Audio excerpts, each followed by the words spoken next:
Hey, this is Justin back with an engineer's perspective, and today I want to do a super quick discussion, initial impressions on this guy. This is a MadeIn Saucier 3 quarts stainless steel. Just wanted to show the box. I repackaged it up in there just so you can see, because sometimes people like boxes. Magic spoon subscription, how to use stainless steel, packing slip. And I don't actually remember if this is what it looked like exactly, but when it was packed up, but there it is. Look at those plastic bags. So simple box, seemed pretty secure in there. That's fine. All right. So here it is our 3-quart Saucier. So what is a Saucier? A Saucier is a saucepan, but it has these rounded sides. The concept is that it's easier to make sauces in, just easier to mix around there without the 90-degree corners of your saucepan. And I've only cooked 2 things in here, and I'd only call one of them actually cooking. I did boil some pasta in here, and I also made some arrabbiata. Is that how you pronounce it? It's, you know, the classic like Italian Roman angry pasta where you know, cold oil, garlic right into there, some red pepper. I did a little extra like Italian seasoning and whatever have you. Bring it up, crushed tomatoes or whole tomatoes that you hand crush in there. You simmer that for a while. So nothing super crazy, but I just wanted to put out there for other people looking at buying this some information that I wish I would have known before purchasing it. So it did great in those 2 simple tasks, but I'm just going to do a quick walk around the pan and then we'll talk about my thoughts here. So it is a 5-ply stainless steel construction. So stainless steel, aluminum, I think they call it a bonder, but we'll say stainless steel layer, aluminum again, and then stainless on the inside as well. You've got a double riveted handle. It's very satiny, so it's got kind of a grip to it. Truthfully, not my favorite texture, but it's totally fine. It's got a little heat bump to keep you from getting too close to the burner. It's nice and flat but rounded, so far it's pretty easy to turn out. It doesn't want to rotate in your hand, so good handle. It's got the flared rims, which is nice. My calipers don't have a battery in them, but I roughly measured the thickness at about 2.7 millimeters. And so right off the hop, it's a lot thinner than I was expecting this to be. And that's kind of my first complaint. So if we get out the scale here, on their website, they advertise it as 3.7 pounds. But the problem with that is with the lid.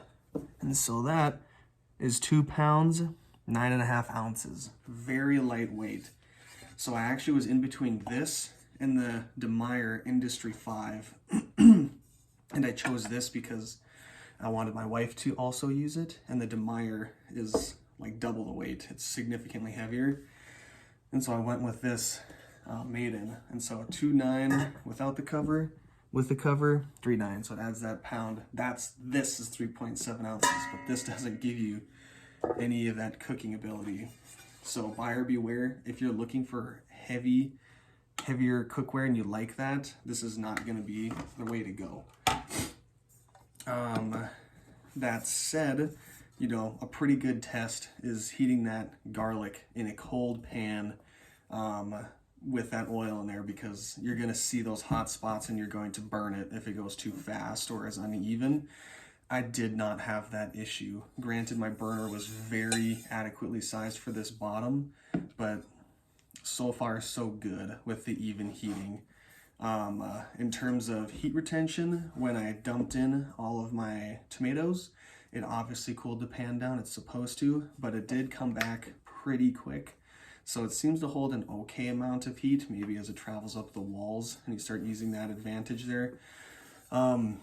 This big, wide open top definitely wants to reduce those sauces. So if you're not looking to reduce the sauce, like truthfully, I wasn't really, it may not be the perfect choice for that. What else? When the sauce got going with those tomatoes in there, it was really just bubbling in the middle. So it was still pretty centered. It hadn't moved like up the lower part of this wall, which I don't know if I'm disappointed or not in, maybe not. You're definitely not going to be scorching stuff up here, not an electric burner. That's what I've got. I will try it on gas. So yeah, the heat didn't move up the sides as much as I was hoping it would, but you know, it's fine so far, I guess. So yeah, that's the weight. That's the cooking. So in terms of diameters, the inner diameter up top is approximately 9 7/16. The flat bottom is approximately 7 inches. It is made in Italy, so I like that. So not a lot of browning space, but that's not what it's for. So yeah, overall thoughts, I like the handle. The weight is going to be very friendly towards family members. A little bit lightweight for my preferences. A lot thinner. That's the thing, is they call it 5-ply, but doesn't mean there's more aluminum than anything else. So like, I personally wouldn't choose this over like a D3 from Clad or a D5. I don't even know if they make sauces. I'm just assuming they do. This isn't gonna be higher grade than those things. I can just about guarantee you that. It's probably equivalent of a D3 maybe. But yeah, good handle. Seems like good enough in terms of thickness and weight, but you know, we'll see. Yeah, nice satin finish, and that's what you're into. I like polish. My wife likes satin, so hey, whatever. Yeah, that's pretty much it. Long story short, with my one main cook on it, I think it's going to be good. I am concerned, but so far so good. Just be aware of the weight. That's what I really wanted to communicate. So yeah, that's all I've got for today. Have a good one. Bye.